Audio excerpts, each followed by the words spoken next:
بسم اللہ الرحمن الرحیم۔ فصل ثانی، مشکوٰۃ شریف کے مطابق حدیث نمبر 161۔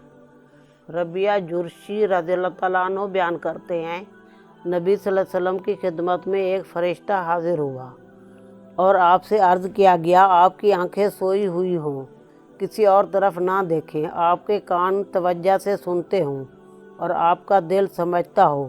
آپ صلی اللہ علیہ وسلم نے فرمایا، میری آنکھیں سو گئیں، میرے کان غور سے سنتے رہے اور میرا دل سمجھتا رہا۔